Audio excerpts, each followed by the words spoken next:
premier grand choc culturel qu'on vit quand on arrive en Inde. On sort de l'avion, puis on arrive là-dedans.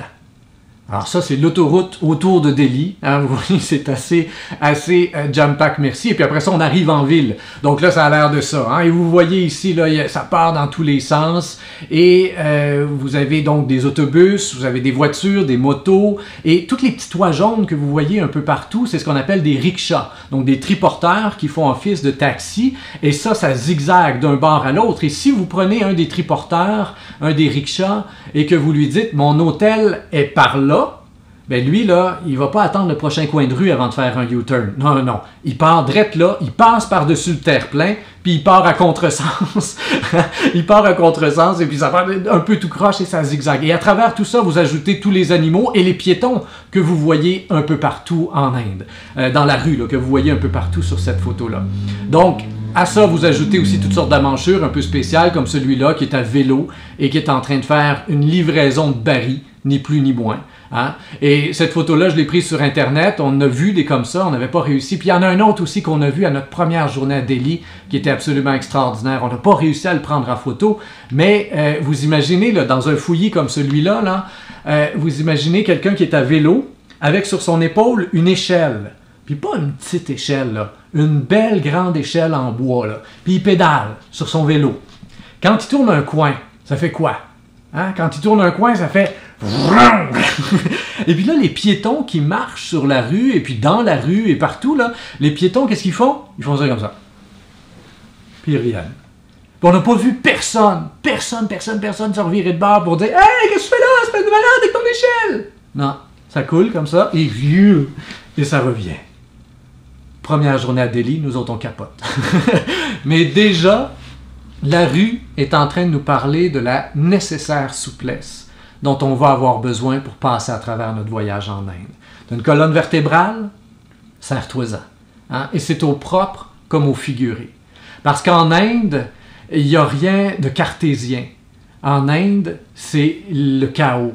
Et ça vient, entre autres, de l'hindouisme. Hein? Toute la culture indienne est marquée par la culture hindoue. Et dans l'hindouisme, c'est une religion du chaos. Il n'y a pas dans l'hindouisme un pape, des évêques, des curés. Il n'y a pas de hiérarchie dans l'hindouisme. Il y a des sadhus, qui sont un peu l'équivalent de nos prêtres. Oui, il y a des sadhus qui sont plus populaires que les autres. Mais les sadhus sont tous égaux à la base. Hein? Et les enseignements des sadhus peuvent se contredire. Et il y a dans l'hindouisme jusqu'à 300 000 dieux. Et on peut créer des nouveaux dieux, les rattacher à Krishna, Vishnu ou autre, un des grands dieux. Et puis là, on a un nouveau dieu dans l'hindouisme, et ça part dans tous les sens. Et ça vient teinter toute la vie indienne. Hein? Parce qu'en Inde, c'est ça, tu n'as pas le cartésianisme, tu n'as pas la recherche d'efficacité. Alors ça crée évidemment énormément de frustration quand on arrive dans un restaurant, qu'on nous apporte un menu, parce que les Occidentaux aiment bien avoir un menu, hein, c'est très cartésien, et là on regarde, et on s'attend à ce qu'il y ait, évidemment, si c'est écrit « burger », bien on veut avoir un burger, puis on s'attend à ce qu'on nous serve un burger. Et là les Indiens vont te répondre « Ah, ça on l'a pas, ah ça on l'a pas ». Puis au final, ben, tu leur dis ben, « Amenez-moi ce que vous avez ». Et puis là tu commandes un American Chop Suey. Ils ont des American Chop Suey partout en Inde, mais c'est jamais la même affaire que tu as dans ton assiette. C'est simple comme ça. Alors c'est ça, c'est pas cartésien. Hein? Et la rue nous montrait déjà cette souplesse dont on allait avoir besoin.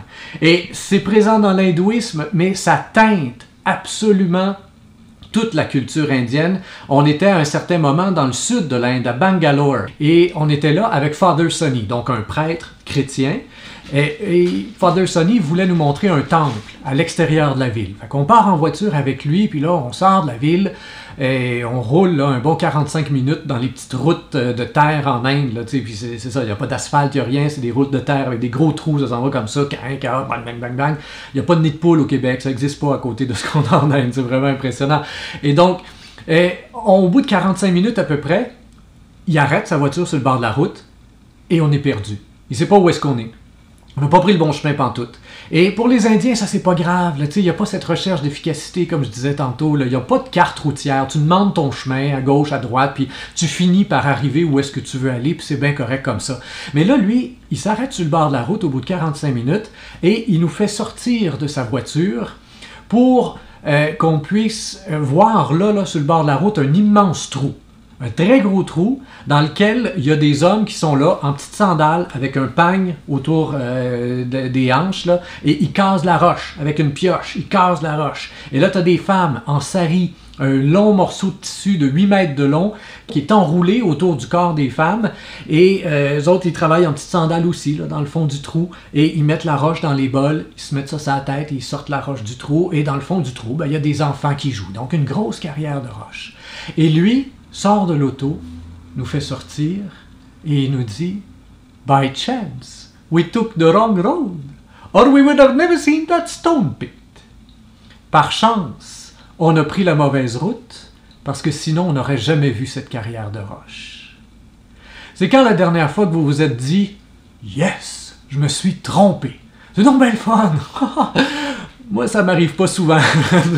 Comme je le disais tantôt, en bon québécois, en arrière d'un volant, entre autres pour reprendre le même exemple, si je vais à quelque part, comme la première fois où je suis allé faire mes conférences à Victoriaville, je regarde sur Google Maps la veille, vite, et puis là, je vois le chemin, ok, ça n'a pas l'air compliqué. Le lendemain matin, je pars de bonne heure, et tout à coup, j'arrive, paf, en plein centre-ville de Victo. Hein? Ben, le collège n'est pas là, pantoute, il n'est pas au centre-ville. Fait que là, c'est ça, en bon québécois, en arrière du volant, mon petit attard, pourquoi j'ai pas pris des notes, quoi que ça.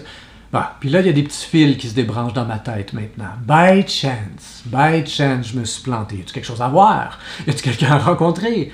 Puis au final, je suis rentré dans un Tim Hortons, il y avait 2 ambulanciers qui étaient là et qui m'ont dit « Ah, le collège, c'est pas loin, là, viens, t'as juste à nous suivre, on a fini notre café. » J'ai suivi l'ambulance jusqu'au collège. Et c'est pas une rencontre qui a changé ma vie, mais c'est une rencontre qui m'a montré que, encore une fois, en bon québécois, ben je me choque pour rien. Tu sais, je m'exaspère pour des riens, puis que je perds beaucoup d'énergie là-dedans. En Inde, mon cerveau a appris à se fracturer. Hein? Le chemin le plus court entre A et B n'est pas une ligne droite.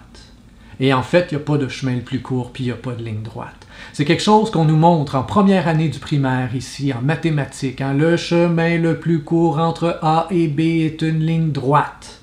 Puis on ne se rend pas compte à quel point ça nous conditionne à toujours voir un peu comme des œillères, là, et puis à chercher l'efficacité, la rapidité et tout ça. Mais les lignes droites dans la vie, cherchez-les. Alors regardez là, autour de vous la nature quand vous sortirez, là, allez voir les arbres, les montagnes, les rivières, même les champs, n'importe quoi. Alors regardez-vous tout nu dans un miroir puis cherchez-en une ligne droite. Il n'y en a pas. Hein? Même mon doigt, là, il a l'air droit, mais là, aussitôt que tu t'approches un petit peu, là, tu vois, oh, il y a des petits moguls un peu partout. Hein? C'est ça la vie.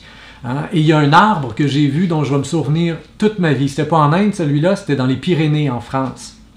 À flanc de montagne, les arbres qui poussent à flanc de montagne, déjà c'est complètement hallucinant, parce que c'est de la roche, là, il n'y a rien, là, ils s'agrippent, les racines qui coulent à flanc de montagne pour s'agripper à quelque part, déjà juste ça, c'est impressionnant.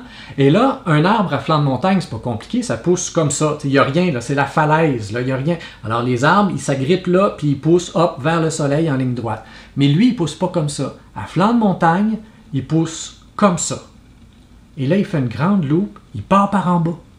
Et il revient vers la montagne et il part par en haut encore. Il fait une grande loupe comme ça. Puis la première fois que je l'ai vu, j'ai dit, tu sais, qu'est-ce que tu fais là? T'es pas cartésien, là. C'est pas logique. Ça marche pas. Et là, tu sais, le chemin le plus court entre toi et le soleil, mais c'est ça. Hein? La vie, elle est pas cartésienne. La vie est pleine de détours pour aller chercher le soleil. Et ça, en Inde, ben, ils en sont complètement imprégnés. Et quand on réussit à s'imprégner de ça minimalement, ben ça évite énormément de frustration.